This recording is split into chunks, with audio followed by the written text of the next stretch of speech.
ప్రభు యొక్క ఘనమైన నామాన్ని బట్టి ప్రతి ఒక్కరికి వందనాలు చెల్లిస్తున్నాను. అడుగు వాటికంటే, ఊహించు వాటికంటే అత్యధికంగా దయచేయగలిగినటువంటి దేవుడిని బట్టి మనం ఎంతగానో స్తుతించాలి. ఎందుకంటే చాలామంది జీవితంలో ఏ కోరిక ఉండదు, ఏ ఆశ కూడా ఉండదు. వారి జీవితం అంతా ఇంక అలాగే గడిచిపోతుందని కృంగిపోతూ ఉంటారు. ఎందుకంటే వారి నిరీక్షణకు ఆధారమే లేదు. దేని మీద ఆశ పెట్టుకోవాలన్నా, ఏదైనా కోరికలు నెరవేర్చుకోవాలన్నా వారికి ఇక అవకాశమే లేదు.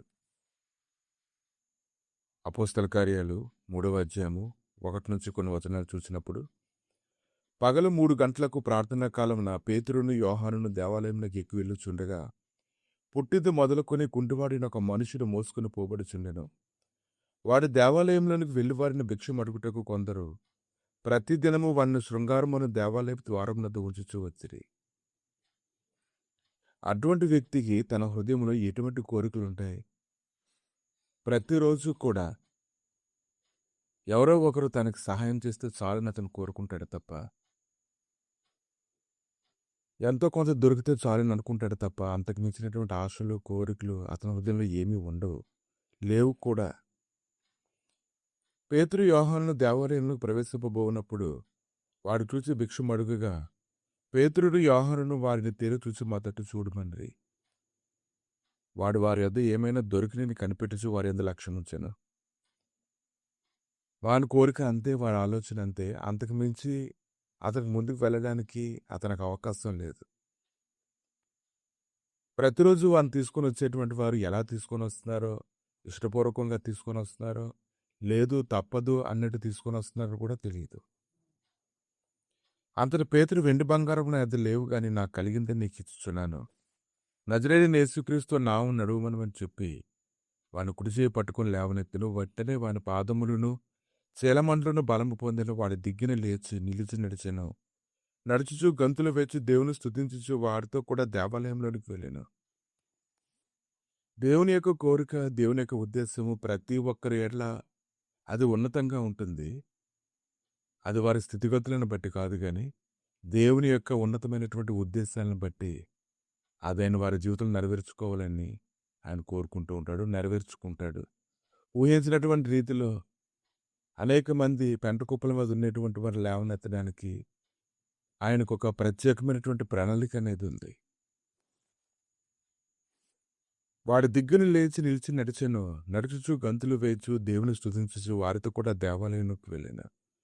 అసలు వాడి జీవితంలో అది వాడు ఊహించలేనటువంటి సంఘటన వాడి జీవితంలో జరిగింది. ఎంత అద్భుతం జరిగిందంటే అది మామూలుగా కాదు.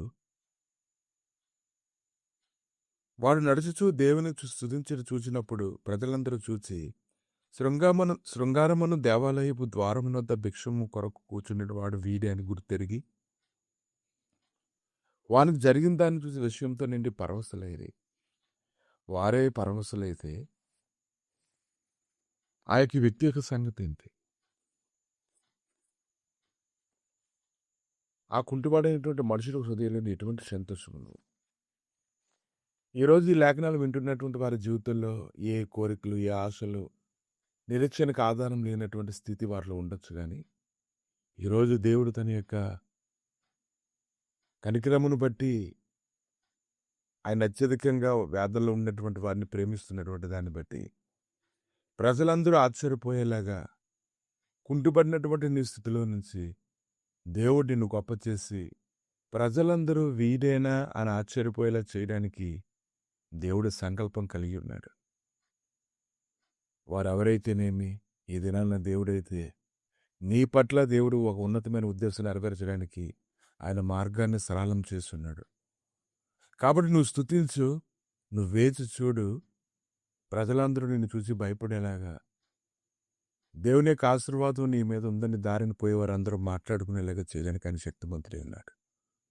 దేవుడు నీ జీవితంలో ఇటువంటి గొప్ప కార్యం చేసి నిన్ను బలపరచునుగాక. ఆమె ప్రభువా, నీ ఉద్దేశములు, నీ సంకల్పములు, నీ నడిపింపు అది ఎంతో విలువైనది నాయన. ఏమీ ఎరగినటువంటి నాయన నిశ్చయత, విశ్వాసము, నిరీక్షణ లేనటువంటి వారి జీవితంలో కూడా ప్రభువా నీ ఉచితమైనటువంటి కృపచేత ప్రభువా నువ్వు లేవనెత్తి బలపరిచిన దేవుడవు ప్రభువా. కుంటివాని జీవితంలో ఎటువంటి గొప్ప కార్యం అయితే చేసావు త్వరగా ప్రతి ఒక్కరి జీవితంలో అటువంటి కార్యం జరిగించి బలపరిచి మహిమతో నింపమని యేసు నామమున అడిగి వేడుకుంటున్నాము తండ్రి. ఆమేన్.